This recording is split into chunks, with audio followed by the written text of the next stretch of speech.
Hey guys, how are we all doing? Just want to do a quick market update because we're on the verge of a massive breakout right now, and Bitcoin could be getting ready for a swing high up to about 100K.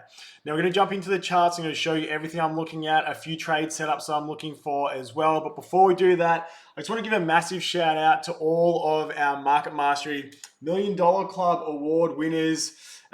Here's my one. Obviously, nailed that a fair few years ago now, but wanted to get myself one of these bad boys just to hang on the wall also. And if you want to get one of these awards and be a part of our $1 Million Club members, make sure you click on the link below and check out our website and check out what we do at Market Mastery and how we're getting so many of our students these awards, whether it be the 500K Club, the 100K Club, or the $1 Million Club. We've even got a few guys going for the 8-figure club at the moment. But that's enough from me talking. Let's jump into the charts and I'm going to show you guys what I'm looking at here right now because there's a few really interesting things going on at the moment.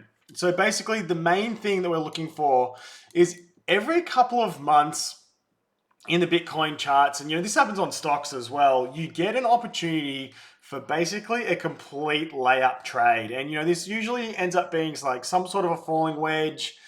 In this case, we've got a broadening descending wedge. Sometimes you get an inverse head and shoulders, a descending triangle or something like that. Last year we had this massive broadening wedge through here as well, which obviously the key entry for that was when we finally broke up above this and then we retested the outside of this downwards trend line. And then obviously once we finally broke above this key order block here, which is what I put down here as the final boss order block, the price was going to take off and pump in a big way, right? And that's eventually what we ended up getting. But, we were actually looking for some entries way back all the way down through here using our long-term VWAP system, which I actually have turned off at the moment. Or what are we on here? The quarterly. Excuse me one second, guys. I'm just going to change the time frame I'm on here down to the yearly. So the long-term VWAP system, you have daily, weekly, monthly, quarterly, and yearly charts. But I want to be looking at the yearly chart because that's the main one that I use to make trading decisions off. So the best trade would have been actually nailing the value area low. So this gray box area is one standard deviation of this blue line through here, right? So what I'm looking for here is a retest of the value area low and then a rotation back up to the value area high. So here we go, rejection of value area high, rotated all the way down to value area low. So a lot of us took trades on here, and Romps, who's my trading partner, actually rotated a trade from down here all the way up to somewhere up here and took profit on it. It was an elite trade. I took a trade down there and then took some profit in through here. But the next trade that I took, which was probably one of my best trades for last year, was getting in on this entry here. So this is the entry trigger that we like to see, guys.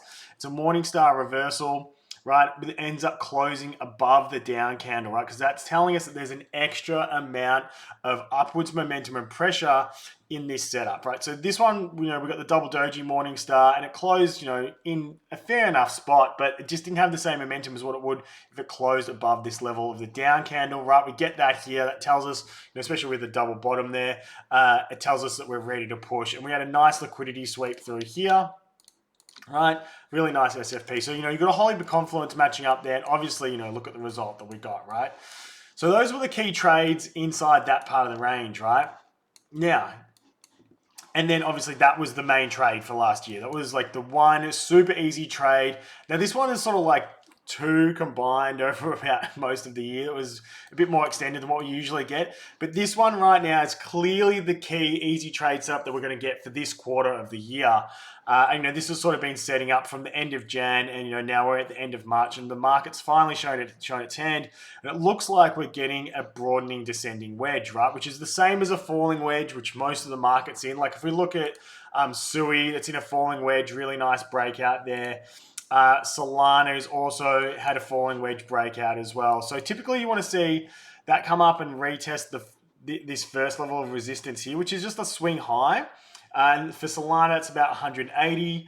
And we'll see how price reacts to that. Then the big levels after that would be reclaiming and getting above the previous year value area high at 193, which is also lining up almost perfectly with the developing yearly VWAP at 190, right? If we can reclaim those two levels, then it opens us back up to obviously the value area high, but then obviously, the 260 all-time high of the daily close levels, right? And then, you know, the actual all-time high with the wick is pretty much 300. But I would be expecting if we can reclaim this developing value area low, have a good reaction through the middle here around, you know, 180 up to 190, then we're looking for that rotation up to here. So it's sort of like a step by step. If we get past one level, then we're looking for the next level type thing. If we reject harshly off one level, we flip back into a downtrend. Okay, you got to cut the trade and take profit on that. It's kind of how I play those, right? But the general vibe is once we reclaim the value area low, we're looking for a rotation up to the value area high. Right, and that would be the same for SUI as well. So we're coming for the value area low through here, and then we'll be looking for a swing, which is 2.6. Then we'll be looking for a swing up to the value area high, which is 4.38. Right, so what happened last year, we got a very similar trade set up to this last year. You can see here, we've reclaimed the developing value area low at about 80 cents. We pushed into that, and we got a really nice pin bar, Morningstar reversal off the bottom there. We reclaimed the previous year value area high through there and then pushed into markup. Then we got the really nice rotational trade from the value area low reclaimed to value area high, and then we broke out of that and bounced off the value area high and then pushed from there. So that's the same, basically the same setup that we're looking for here, okay? And so that obviously coincides with the falling wedges as well. Okay, so now let's get a look at BTC here. So the main thing I'm really watching for on Bitcoin is a break of this downtrend. So we're on the 4 hour here, just on Binance chart at the moment. So what I'm looking for is a breakout of this downtrend here, which sort of gives us, you know, a broadening descending wedge. You can call it a bump and run, like whatever you want to call it. But the key is we've got a clear trend line through here. Once that finally breaks, then we're looking for a breakout and a push of that trend line, and we start to take out some resistance levels. We're clearly starting to flip into an uptrend then. And really the key that we want to be looking for, guys, is a breakout and reclaim pretty much of this order block through here. I can't show it here because it's a daily time frame order block, but it's basically in this area here. It's about 91 to 92K. Let me just jump onto the daily time frame so I can pull that up. It's actually a little bit higher. It's this one through here, right? So it's pretty much the top of that order block is 93K and the bottom of it is 92, okay? So it's slightly off in my drawing, but pretty close. So once we reclaim that, it really opens up that upside move, and I'd be looking for, you know, the 1.618 on the macro fib level to get hit. And once, you know, we sort of clear that, we're back above the value area high. So core focus at the moment is value area low to value area high, right? We're looking for that rotational trade and this bump and run reversal setup to play out, right? On top of that, we're looking for this range low here, which is that 92, 93K order block. Once that finally gets taken out, then I think we're going to have a really nice rotational play, and this is the move up to this resistance level now, which is that key fib level, 1.618 at 102K. Once we finally clear those, then this is the next level I'm looking for here. It's pretty much 137K at the 2.272 macro fib. So that's the next target once we finally get out of this range and above here. Now it's going to take a little bit of time. It's going to take probably a little bit of bullishness on the macro scale and, you know, Trump to kind of relax on the tariffs and all that sort of stuff. And then the market can finally take off from there. So hopefully we get a good result on April 2nd, and the trade deals that they get done end up being really beneficial for the US and end up being pretty good deals for the rest of the world. And there's nothing that's going to be too inflationary. There's nothing that's going to cause us too many problems in markets and the economy, and we can go on from there. But let's see what happens. You know, obviously a little bit up in the air, but this is the base case I'm looking for at the moment. April 2nd ends up being nowhere nearly as bad as what the market priced in. And then we end up getting those rotational trades back up to 100K. We break out of 100K plus, right? And then now we're looking for 137 for the next markup, which will end up being some kind of a move like this. So at the moment, this is the key trade, which is basically a broadening ascending wedge, or, you know, you can call that bump and run reversal. Some people are drawing this like this as a falling wedge. You can draw it however the fuck you want, guys, to be honest. The key thing, though, is that this outside trend line gets broken, and then we clear the developing yearly VWAP, which actually perfectly lines up with this key level of resistance, which is our order block after that pump that we had, and then market rolled over very aggressively. That'll be a really key level because it overlaps perfectly with the VWAP, pretty much at 94K, right? If we can clear that, right, end up doing something like this, right? If we can flip that into support, right, that's going to be looking very good. Or if we push up into this and then we have a nice consolidation bull flag under that and then break out, right, and then we can flip the developing yearly value area high into markup from there, right? It's the same as when we turned this into markup. So inside the value area, it's very choppy, usually going sideways. When you get above the value area, that's when price really takes off and starts to run. It's kind of like it moves into an open field, okay? Very similar thing happened back in a previous year, in 2024, right? Sort of choppy, not looking very good under the value area. We're getting to the value area, chopping sideways underneath the VWAP. We finally break out of the VWAP, and then we're just in really strong markup for the next couple of months. So that's what we're looking for. Once we finally get above this value area high, we get above the 1.618, which is pretty much 102K. Right, once we finally get above there, that's when the market can really start to take off and pump and move aggressively once again. So that is my main thesis at the moment that I'm looking for. Obviously, politicians can come out and change things and new tariffs get added and all this sort of stuff happens. If that does happen, guys, what will happen is the market will, roll over.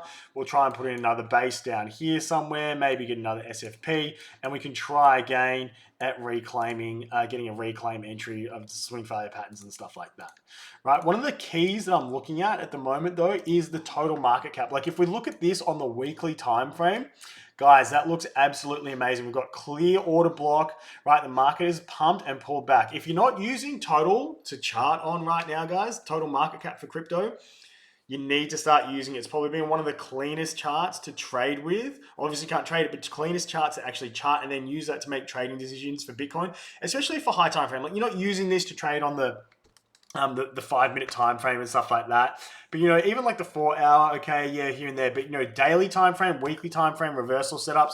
One of the reasons why I was able to nail the bottom on Bitcoin the other day was because I actually saw this playing out and I was like, wow, we've got a retest here of the previous year VWAP. We're putting in a wick.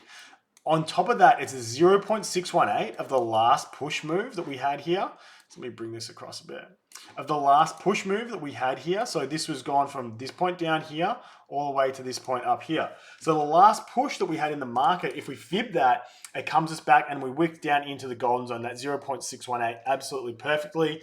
Obviously, the previous year VWAP is there as well, and it's inside this amazing order block from the top of the previous year's range, right? So all of that is playing out and happening at the moment right now, and the market's just looking really good. So if we can reclaim the developing yearly value area low and get a weekly close inside there, I'm going to be pretty confident we're going to continue to upside, right? So make sure you're charting on total market cap, because this definitely, the weekly setup here definitely gave some really good insights. And then, the reason why I managed to snipe the bottom on BTC and get this nice trade in here the other day was because I saw this SFP coming in here and closing above here, the nice retest there, while total market cap was bouncing off this level here, right? Bouncing off the previous year VWAP and the 0.618. So it's like the confluence of what we're seeing on total, plus we're seeing a really nice entry setup on Bitcoin Trigger with that SFP, trap traders below the range, etc., right? That makes our life easier because we've got, when you have more and more confluence, that gives you extra confidence to stay in a trade, pull the trigger on a trade, and then stay in it and not be like, oh, should I take a profit here? Whatever, blah, blah, blah. Right? So there's a few things just to think about in there. Let me just see. Excuse me. Right, let me just change over. Right, and I'll show you this trade setup I'm in. So 8K at the moment. So this was literally the entry trigger that I took. Just one BTC entry. Actually, pretty sure I took this entry while I was at the beach because I had the market map inside my head, guys, and I saw everything playing out. I saw this 4-hour SFP going. I was like, bang, okay, stop loss was below here, but now I've dragged it up to break even, right? And once we finally break out of here, then I'll let that run and I'll start to move the stop loss up into profit, okay? So hopefully that makes sense. Obviously, I loaded up fucking massively on spot as well, on Sui, on Solana, on BTC as I saw this playing out. But, we've had a couple of leverage trades as well. Take profit on some, trade around in through here. A couple of Solana trades are probably over traded a little bit too much. throughout this bottoming range here because I had so much exposure already. So don't always feel it just because you're fully allocated on spot that you need to also have leverage trades on top of that, because at the end of the day, if the market pulls over, you lose money on leverage, you lose money on spot as well. Like, you're still losing money. Like, it's still money at risk, right? So I think it's important to understand just risk management as well, and not be too overexposed across the board. So Solana, obviously, one of the main things that we want to see here is reclaim the developing value area low, and then we're opening up that rotation to the highs, okay? The next thing that's really important to watch here is what does the NASDAQ do? Because we've had, obviously, that big sell-off. It's the first time we've come under the 200 daily moving average, which is red line through here, right? You can see, I'm just going to turn our VWAP off. Ooh. Right, you can see here that you can see here that every time we've come back, since we flipped out of the bear market, which is basically 2022, since we flipped that back into being bullish again on top of the 200 daily moving average, every single time we've come down and touched that, we've bounced, except for this time. Now we've come under that, right? What we need to see is a reclaim of the daily 200-day moving average, right? If we can get above this level, it's going to be looking really good. What I don't want to see is a rejection from here and a roll back over.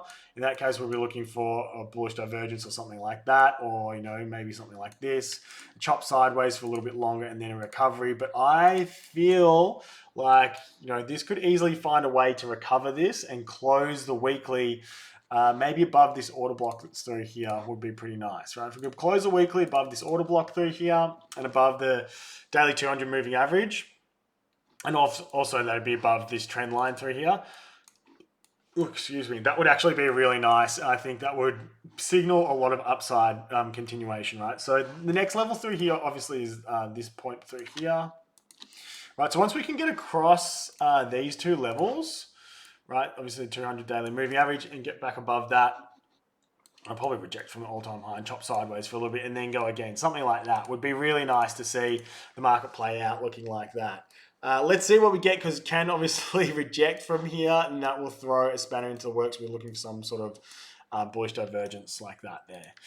Okay, obviously the market, I need to stop saying obviously, I know you guys are going to give me shit about it, but obviously the crypto market and stock market are very highly correlated at the moment. So that's why I'm looking at the NASDAQ to see what it's going to do here. We're obviously at a very, we're at a very important inflection point right now, because if we reject here, we get like a shooting star reversal off here, opens up potential for a rollover, and then we will be looking for, that daily bullish divergence type setup through here, which would go over a couple of weeks. So wouldn't be the greatest bull div ever, because it's probably taken a little bit too long to work out, but potentially you end up getting like a weekly bull div or something like that there. But I think one of the keys here is definitely going to be watching for this Morningstar reversal on the weekly time frame playing out here, and how do we end up closing the week on stocks is going to be super important. So just pulling up our long-term VWAP indicator.